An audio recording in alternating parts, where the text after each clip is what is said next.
पुणे महानगरपालिकेमध्ये दोन नगरसेवकांचा निधी कापण्याचा वाद आता शहरभर उफाळून आलेला आहे. राष्ट्रवादीचे शहर अध्यक्ष सुनील टिंगरे यांनी मुख्यमंत्र्यांना पत्र लिहून याची तक्रारही केलेली आहे. मात्र त्या पत्राचं पुढे काय होणार आणि या घडलेल्या घटनेबाबत शहर अध्यक्ष काय बोलतात आणि पुढची भूमिका काय असेल हे त्यांच्याकडनं जाणून घेऊया. निधी कापला, पुन्हा त्याचा विचार नाही झाला. भाजप आणि राष्ट्रवादीचा वाद हा सध्या तरी शहरभर चर्चेत आहे, उफाळून आलेला आहे. विरोधी पक्ष म्हणून तुम्ही तिथे विराजमान आहात, मग दुजाभाव केला जातोय, असं का होतंय? हे पहा, आता तुम्ही सर्वांनी पाहिलेलं आहे, एखाद्या गोष्टीचा आवाज उठवला आणि ते जर तशा पद्धतीने निधी झिरो करणार असाल तर ही अतिशय चुकीची बाब आहे. आणि त्यानिमित्तच म्हणजे मला तुम्ही बघितलं असेल की मागच्या आठवड्यामध्ये स्थायी समिती आणि मुख्य सभेमध्ये दोन नगरसेवकांचा निधी शून्य करण्याचं काम झालं. आणि त्यानंतर त्यांच्याकडनंच उपमुख्यमंत्री सुनेत्रा वहिनींना पत्र लिहून त्याची पूर्ण माहिती देण्यात आली. परंतु एकतर्फी माहिती जाऊ नये या हेतूने मला आज मुख्यमंत्र्यांना या ठिकाणी पत्र लिहून कळवावं लागलं की राष्ट्रवादीची भूमिका ही नेहमी विकास कामं असेल किंवा आपल्या भागातल्या नागरिकांच्या सोयीसुविधा असेल त्याच्यामध्ये कधीही आमचा विरोध राहणार नाही. आणि तसे आम्ही आतापर्यंत महापालिकेतले जे सहकार्य केले त्याच्याबद्दलची माहिती त्यांना दिली. असं देखील बोललं जात आहे की कोथरूड मतदारसंघाचा ऑडिटची मागणी म्हणजे बोललं नाही, त्याचं पत्रच आहे, अमोल बालवडकरांनी केली. हा राजकीय वाद किंवा राजकीय पूर्ववैमनस्य अमोल बालवडकर काढत असल्यामुळे ते देखील त्यांच्या पद्धतीने तुम्हाला त्रास द्यायचं काम करतात. नाही, हे पहा, विचाराची लढाई विचारणी झाली पाहिजे. जर त्यांनी मागणी केली त्याच्या कायदेशीर ज्या बाबा असतील त्या तुम्ही तपासा, त्या पद्धतीने त्याला विरोध करा. आज तुम्हाला माहिती आहे की राज्याचे माजी उपमुख्यमंत्री दिवंगत अजितदादा यांच्याबद्दल पण या ठिकाणी श्वेतपत्रिका काढण्यापर्यंत गेले होते, पण त्यांनी कोणत्याही लोकप्रतिनिधीचा निधी ते ज्यावेळेस अर्थमंत्री होते त्यावेळेस शून्य करण्याचं काम केलं नाही. तशा पद्धतीने त्यांनी स्पोर्टिव्हली घेतले, ते सामोरे गेले.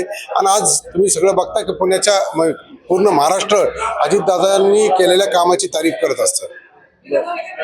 यात एकच सगळ्यांपुढे म्हणावं लागलं की आमची तुमची मैत्री म्हणजे राष्ट्रवादी भाजपची मैत्री ही राज्याची, पुणे महानगरपालिकेत नाही. म्हणजेच कुठेतरी वाद दोन्हीकडनं झालेला आहे. कारण त्यांच्या मतदारसंघाचं ऑडिट करण्याची मागणी त्यांनी केली, यांनी इथनं निधी कापलेला आहे. मग हा वाद वाढत जाणार आहे. काय लिहिले त्या मुख्यमंत्र्यांना पत्र? मुख्यमंत्र्यांना पत्रामध्ये मी त्याबद्दलची त्यांनी जे वहिनींना पत्र दिले त्यातले आम्ही कशा पद्धतीने चुकीचं असं त्यांनी दाखवण्याचा प्रयत्न केला.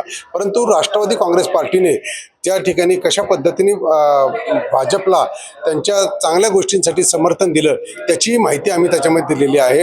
आणि चुकीच्या पद्धतीने त्यावेळेस मला आठवतं की सभागृह नेते यांनी आम्हाला महापौर उपमहापौरांच्या वेळेस सांगितलं होतं की फॉर्म भरू नका, आपण राज्यामध्ये एकत्र काम करतोय आणि तो मेसेज चुकीचा जाऊ नये त्यासाठी त्यांनी विनंती केली. आम्ही त्यावेळेस ते फॉर्म त्यावेळेस याच निमित्ताने नाही, अनेकदा हा वाद पाहायला मिळाला. मग गफूर पठाण असतील, म्हणजे ते काँग्रेसचे असतील किंवा इतर नगरसेवक असतील जे विरोधी पक्षात बसलेले आहेत, भाजप त्यांना त्रास द्यायचं काम करतं. नाही, हे पहा, जर ही जनता आहे पुणेकर आहे ना, खूप सुज्ञ, मला वाटतं देशातलं सर्वात सुज्ञ लोक ही पुण्यामध्ये राहतात. त्यांना ह्या गोष्टी ते पाहतात.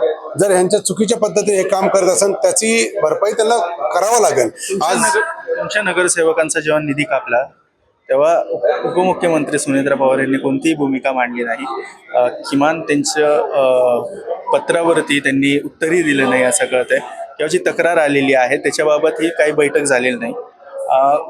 म्हणजे सातत्याने त्यांच्या कार्यक्षमतेवरती प्रश्नचिन्ह केलं गेलेलं आहे.